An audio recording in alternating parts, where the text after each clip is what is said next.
हाल ही में police colony और कार्यालय का उद्घाटन हुआ, जिसके बाद अमरावती विभाग के पुलिस महानिरीक्षक चंद्रकिशोर मीना ने अकोला का दौरा कर पुलिस स्टेशन की वार्षिक समीक्षा की। समीक्षा के दौरान उन्होंने खदान पुलिस थाना और सिविल लाइन थाने का दौरा किया। कुछ समय तक अकोला में जिला पुलिस अधीक्षक रहे आईपीएस अधिकारी चंद्रकिशोर मीना अमरावती विभाग के पुलिस महानिरीक्षक है।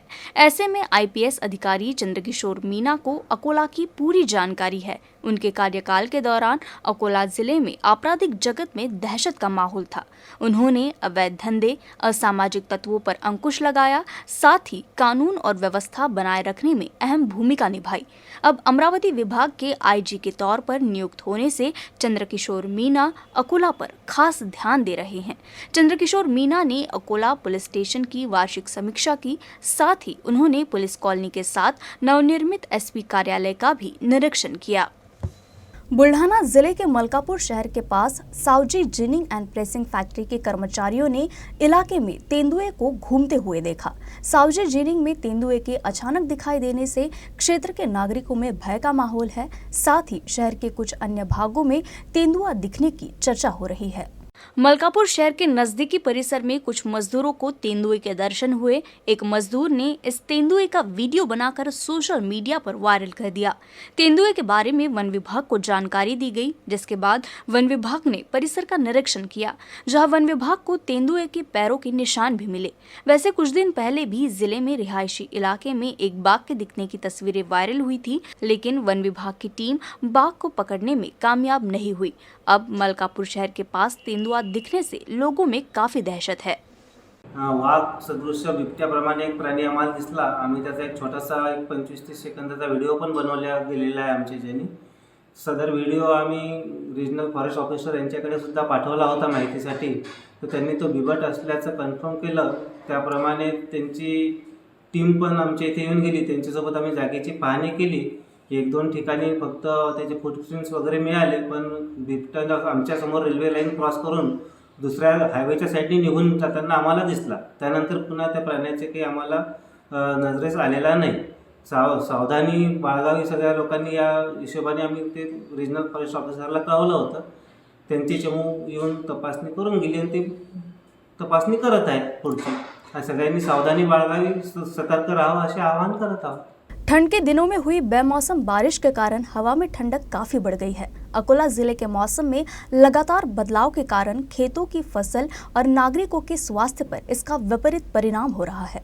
कुछ दिन पहले तेज बारिश के चलते सुबह शहर में कोहरे की चादर बिछ गई थी। इससे खेत की फसल में कीड़ों का प्रकोप हो गया है। अब मौसम में फिर से बदलाव होने से तापमान में 5 से 6 डिग्री की गिरावट आई है। अकोला जिले में मौसम लगातार बदल रहा है। जलवायु परिवर्तन से चने की फसल में कीटों का प्रभाव होने का अंदेशा है, जिससे किसान इस बदलाव को लेकर चिंतित है। अकोला जिले के तापमान में एक बार फिर 5 से 6 डिग्री की गिरावट आई है। इसलिए मौसम वैज्ञानिकों ने फसलों पर प्रतिकूल प्रभाव होने का अनुमान जताया है। किसानों को अपनी फसलों का ध्यान रखना चाहिए, क्योंकि ठंडी हवाओं से 3 से 4 दिनों तक तापमान में फिर से गिरावट होने की संभावना है। विशेषज्ञ किसानों से अपने पशुओं की देखभाल करने की भी अपील कर रहे हैं। आता मागील 2 ते दिवसापासून म्हणजे आता वेस्टर्न डिस्टर्बन्स पर्टिक्युलरली त्यामुळे काय झालं की विदर्भातील काही जिल्ह्यामध्ये मागील 2-3 दिवसापासून टेम्परेचरमध्ये न्यूनतम कमीत कमी तापमानामध्ये कमी झालेली आहे। आणि आत्ता प्राप्त झालेल्या हवामान विभागाची जो फोरकास्टिंग आहे त्यामध्ये कमीत कमी 2 ते 3 दिवस अजूनपर्यंत तरी म्हणजे 27 आणि 28 या 2 दिवस तरी कोल्ड वेव्हची कंडिशन काही जिल्ह्यामध्ये दिलेली आहे। त्यामध्ये तर निश्चितच बघितलं झालं तर 2-3 दिवसापासून 5 ते 6 4 ते 6 डिग्रीच्या दरम्यान जवळपास काही जिल्ह्यामध्ये तापमान कमी झालेलं आहे। म्हणजे जवळपास 5 डिग्री तर निश्चितच आहे जवळपास याच्यामध्ये सरासरीपेक्षा तापमानामध्ये। त्यामुळे या तापमानाचा निश्चितच परिणाम हा काही गोष्टीवर होतो। त्यापैकी काही पिके असं आहे, रब्बी पिकासाठी निश्चित हा तापमान जो आहे हे चांगलं असतं, पण काही पिकापुरतं। तर त्या हिशोबाने आपल्याला समोर काळजी घ्यावी लागेल, पिकांची काळजी घ्यावी लागेल, भाजीपालांची काळजी घ्यावी लागणार। मुख्यतः जनावरांची काळजी घ्यावं लागणार. त्यासाठी ज्या कृषी याच्यानुसार जो सल्ला दिलेला आहे त्याचा निश्चितच पालन करावं लागणार. बुल्ढाना जिले में बाजारों में भीड़ का फायदा उठाकर कुछ चोर बड़ी ही चालाकी से पॉकेटमारी कर रहे हैं. जिले के संग्रामपुर में साप्ताहिक बाजार में एक शातिर चोर की तस्वीर सीसीटीवी में कैद हुई है. सरेआम चोरी को अंजाम देने वाले इस चोर की हरकत सामने आने के बाद चोरों पर अंकुश लगाने की मांग अब जोर पकड़ने लगी है. बुल्ढाना जिले में पिछले कुछ दिनों में मोबाइल चोरी की वारदातों में काफी वृद्धि हुई है. भीड़ का फायदा उठाते हुए अनेक चोर बाजार में हाथ चलाकी कर मोबाइल उड़ा ले जाते हैं. इस तरह की एक चोरी की घटना संग्रामपुर के बाजार में घटित हुई. चोरी की पूरी वारदात सीसीटीवी में कैद हो गई है. आप देख सकते हैं इस वीडियो में मोबाइल चोर बड़ी ही चतुराई से प्याज लेने आए ग्राहक की शर्ट की जेब से मोबाइल फोन निकालकर भागता हुआ नजर आ रहा है.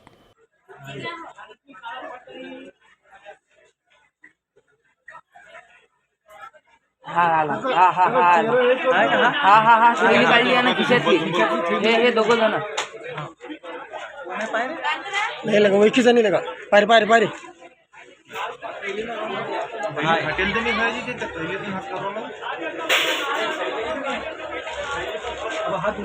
दूसरा तुमच्याकडे आला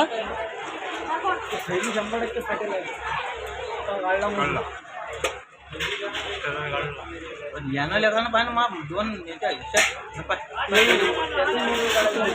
थैली दात घालतात ते थैली दात घालून काढतात ते. तो गेला दुकानात.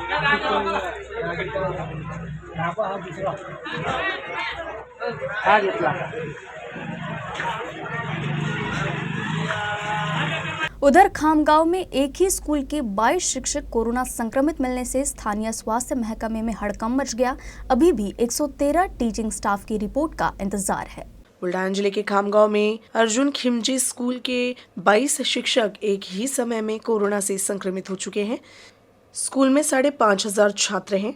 यहाँ 148 शिक्षक कार्यरत है. इतनी संख्या में संक्रमित मिलने से स्वास्थ्य महकमा अलर्ट हो गया है. हालांकि अब भी 113 टीचिंग स्टाफ की कोरोना टेस्ट रिपोर्ट का इंतजार है. लिहाजा और भी शिक्षक कोरोना संक्रमित होने की संभावना जताई जा रही है. गुरुवार की सुबह अकोला की जिलाधिकारी नीमा अरोड़ा अपने काफिले के साथ मोहम्मद अली रोड स्थित मछली बाजार पहुंची और बूचड़ खाने में छापेमारी की. इस कार्रवाई से पशु तस्करों में हड़कंप मच गया है. अकोला शहर के मोहम्मद अली रोड स्थित मच्छी मार्केट में मांस बाजार के अंदर तस्करी कर लाए गए मवेशियों का वध किया जाता है. अकोला जिला कलेक्टर नीमा अरोड़ा ने बताया कि बार बार पुलिस की कार्रवाई के बावजूद तस्कर गुपचुप तरीके से अपनी गतिविधियां जारी रखे हुए हैं. इसी सूचना के आधार पर बुधवार की सुबह 5 से 6 बजे के बीच अकोला जिला कलेक्टर नीमा अरोड़ा अपने काफिले के साथ मोहम्मद अली रोड स्थित मच्छी बाजार पहुंची और यहाँ के बूचड़ खाने में छापेमारी की. घटना को देखते हुए रामदासपेट थाने के थानेदार किशोर शेलके ने अपने काफिले से इलाके की छानबीन की तो 24 जीवित बैलों समेत 39 गाय अपने हिरासत में लिया है. इन गायों को आदर्श गौसेवा रिसर्च प्रोजेक्ट को सौंप दिया गया है. मौके पर रखे सामान को भी जब्त कर लिया गया है. तड़के अचानक हुई कार्रवाई से इलाके में दहशत का माहौल बन गया है. अभियान में जिला कलेक्टर नीमा अरोड़ा, रामदासपेट थाने के पुलिस निरीक्षक किशोर शेलके के मार्गदर्शन में अकोला नगर निगम की टीम, डीबी स्टाफ विजय सावड़ेकर, तोहिद अली काजी, संजय अकोटकर, शिवम दुबे, स्वप्निल चौधरी सहित अन्य लोग भी मौजूद थे. अकोला शहर में पहली बार जिला कलेक्टर नीमा अरोड़ा ने पशु तस्करों के खिलाफ कार्रवाई की है और आगे की कार्रवाई रामदासपेट पुलिस कर रही है. अकोला में वेतन नहीं मिलने से एक युवती आमरण उपोषण पर बैठ गई है. युवती का आरोप है कि 5 साल से वे अपनी सेवा दे रही है, लेकिन अब तक उन्हें उनका मेहनताना नहीं मिला है. एक अखबार में छपे एक विज्ञापन के मुताबिक scheduled caste multipurpose social and education development trust द्वारा संचालित Sant Gadge Baba anti addiction treatment centre जुने शहर भीमनगर अकोला में 5 साल से दीपमाला सरप की सेवा कर रही हैं, लेकिन वेतन नहीं मिलने के कारण वे भूख हड़ताल पर चले गए हैं.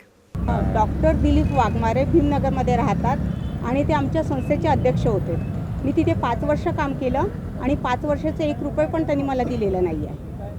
50,000 पण त्यांनी अडकून पडलेले आहेत, ते पण नाही. मला माझे 5 वर्षाची तर ते मानधन हवंच आहे, कारण 5 वर्ष एखाद्या व्यक्तीचे गेले म्हणजे काय होतं ते सर्व म्हणजे समजू शकता तुम्ही.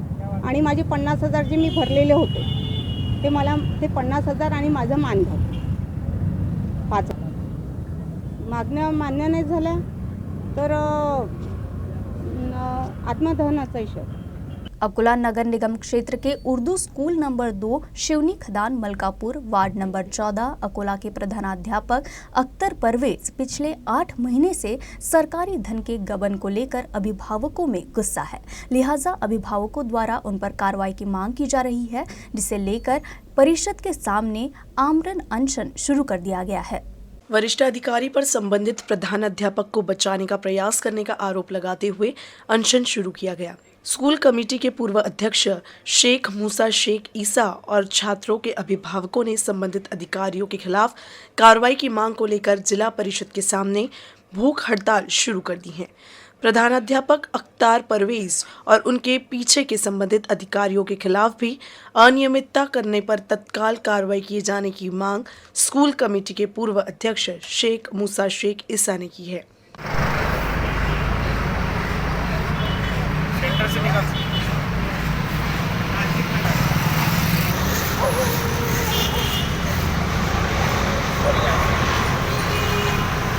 जे आजचं उपोषण आहे ते यासाठी आहे की आम्ही 8 महिन्यापासून गट शिक्षण अधिकारी, पंचायत समिती यांच्याकडे मुख्याध्यापक यांची बांधकामाच्या चौकशीसाठी तक्रार केलेली आहे। त्या तक्रारीमध्ये लेखा अधीक्षक यांनी अनियमितता झाल्याचे आढळले असे आम्हाला पत्र पण दिलेले आहे, पण गट शिक्षण अधिकारी यांनी कोणतीही कारवाई मुख्याध्यापक यांच्यावर केलेली नाही।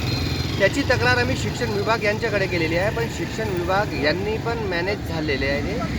मुख्याध्यापक म्हणतो की मी यांना सर्वांना सांभाळून घेतो, म्हणून गट शिक्षण अधिकारी आणि शिक्षणाधिकारी आणि शाळेचे मुख्याध्यापक यांच्यावर कारवाई झाली पाहिजे, यासाठी आमचा आजचा उपोषण आहे। शेगांव तहसील के पालधी गांव के एक नागरिक ने अपने परिवार के साथ अतिक्रमण को तत्काल हटाने की मांग को लेकर आमरण अनशन शुरू कर दिया है। मी प्रधानमंत्री आवास योजना घरकुलचा लाभार्थी आहे।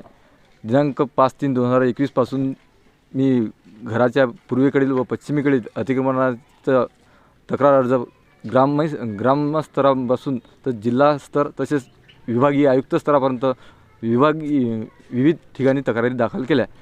त्याच्यानंतर कमिशनर साहेबांनी BDO साहेबांना ग्रामसेवक साहेबांना निर्देश देऊन आदेश देऊन सुद्धा माझा तक्रार आजपर्यंत मार्गी लागलेली नाही। त्यासाठी मी आज संपूर्ण परिवारासहित आज पंचायत समिती कार्यालय शेगाव यांच्या पुढे आमरण उपोषणासाठी बसलेला आहोत। अकोला बुलेटिन में फिलहाल के लिए बस इतना ही। खबरों का सिलसिला यूं ही जारी रहेगा। देखते रहिए UCN न्यूज़।